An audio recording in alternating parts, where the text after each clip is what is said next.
God have mercy upon us.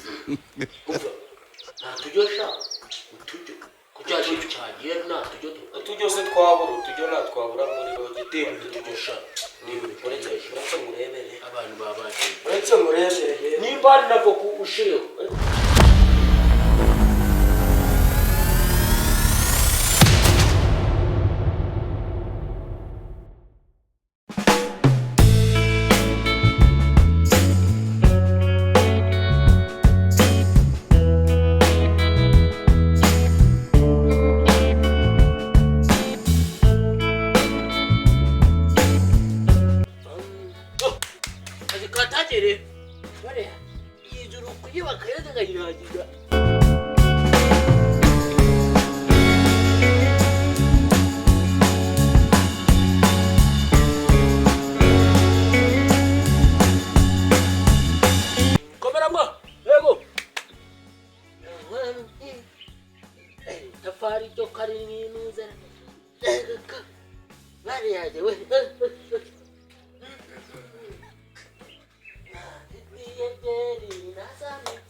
bafunda ariko abafundi bubura ko dore ngwita bafundi wasaje ziyangira uko ariko abafundira kibazo bapfa kwambara kugira mu rwo gabo narisi ubwo karebe ko kayuga cyo bivuga cy'abafundi bisabura we nta kibazo ari ukugwa ikibazo buragasoma uri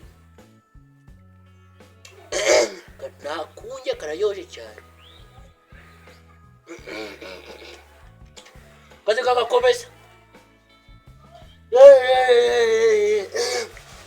kazi rukomeza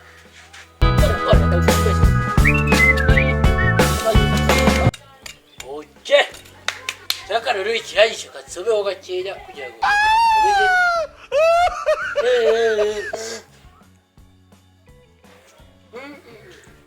bari kugendeka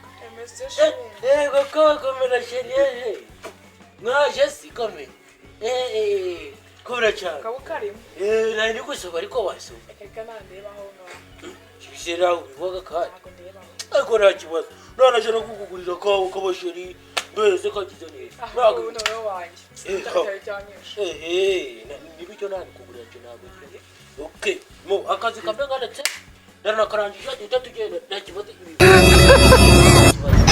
kwagiye rero tugende no muhora ugenda oya neza abafundisi bitwazaga imihoro nta kibazo manje abafundi nabo bitwazaga imihoro ubu ni ukuvuga ngo ibintu byose bikorwa gake byitonze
nakaza ariko abari ngombwa naje nkavuye ubu ahubwo umuntu si mama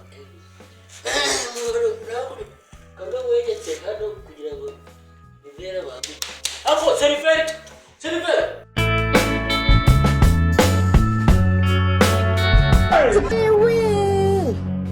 hey Chikabo hey Karawa ariko ubu nguyu seriveri agira kubwira shiri wanje ndo none nabibazaniye ibyo mwana umwe none shiri wanje wari uri hano wasanga bamugutwaye hano shiri ko twaba ariko twaba kigarete zo kujana abashari baba ni kigali kimeze kutelo akiri ariko singu biki shiri wanje shiri se uretse mwere yivumbuye sira shiri se aho ni shiri aho azo umuntu kumbere mu bikimwa akiri neza shiri wacu agiye naje nico nari dukwiba nta telefone zagira ngo tumuhamagare hari isuko nimero ze ndazizira na phone agira umanyana ariko arayigiraga nimero ze subwo bamenye cisha amatwu yeruka ni umunani tanukari ikera kabiri kani Things say they want. Ugo na amayinite afite n'amayinite na yego data bibiri na bivuze ngo biraba ndamamagaye ngo n'amayinite ahagije afite sheri aracitse ariko we ahubwo ubwo muhamagaye biramugeraho buriya rero kibazo tugwereye kibazo ngo twinywere none se ko naheza hisi naheza byo hisi Pero byubu yakajagari gusa. Mbese umuntu ruwera. Nduwino nanjye ndiwa hafi ya cyaje pango ubakagaho. Cyaje pango ubakagaho. Ati ubuje yubakaga. Abacyo bakagayo ko sigaye witayera mu kabari. Oya ariko ni umufundi uteye uko baje. Bakwiye kandi kunywa umufundi baranywa abafundi turanywa sha. Things say they want. Umva. Natujosha.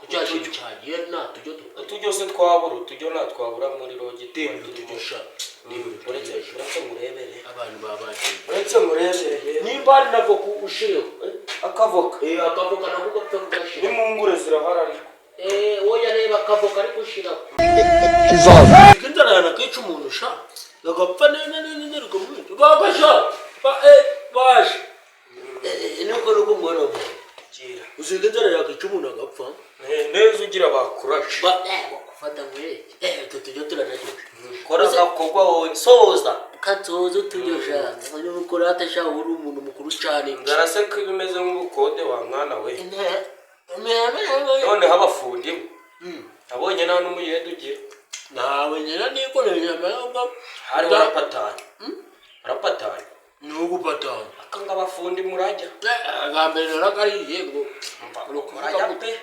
none ho ngibijumba mujya abajumba cyane nabo turabana nakawunga sha akawunga kumuraga umugore wawe satekaga nk'ikiro kine umugore wanyu naragiteka ariko nari natonyeshere ndakoze no mbyade wabumucisha mu kwape cyane nzo umutima bwa abavuna ngo twabaye kajya nk'ugo ruyorane urabona ko tuba twabatekeye neza mwatetse neza shize kwanya ngo nibyo kajumba wagira ngo nibyo minisitiri bajyaga bavuye mu nama God mercy kandi wasanga wawe utajyagana nuza sha umwe waje yabitenge bya zabora niba bazita sarista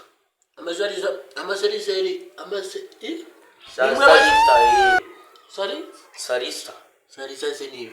Ni sutara nize hari. Sarisa narindiza ngo nibya bintu by'amaseri ducomekaga mu mazuta mu mashanyarazi na hari byo. Amaki mu mashanyarazi baba ducomeka mu. Igisamba ariko. Sange igisamba. Oya neza bafuna ngo yego mu ayo bamanye nakora byinshi. Sheri wawe hari yaguteye ubusazi. Wabonye nakora byinshi neza wavuga ati zulu ni wamufundi babunaga mu mariro ariko rera.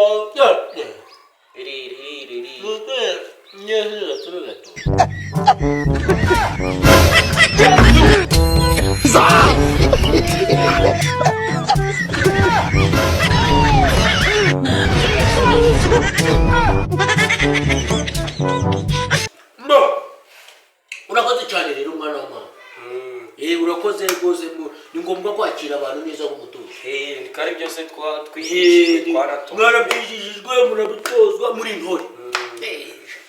Rero mwana w'amama rero ndabizi inzara y'abafundi ndahiye. Inzara y'abafundi aya wasize. Murakoze muzabyare muheke ni muri mwe n'abakobwa. Muheke bose nakibazo. Neza abafundisha nawagira ngo si.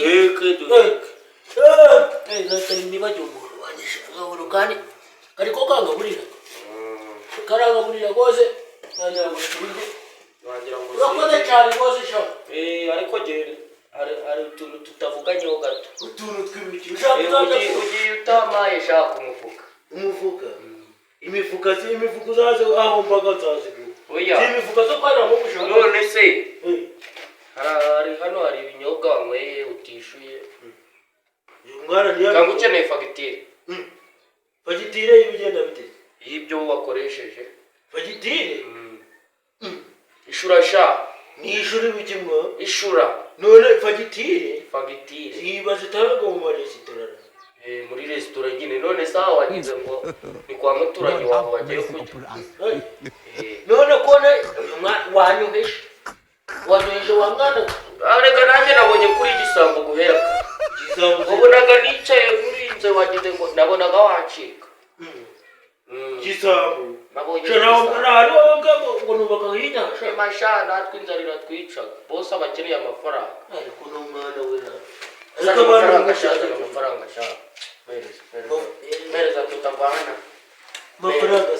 Mafaranga se yari kumara. Y'umufundo utagira amafaranga aho. Urugushaka si boss mama yari yambaye kawunga rero. Ndagukura n'ibyo wambaye byose. Oya urugushaka boss yari yambaye. Reka babinde. Uzaza kubifata. Gofero nahawe na kampanyisha. Uzaza kubifata uzajya amafaranga.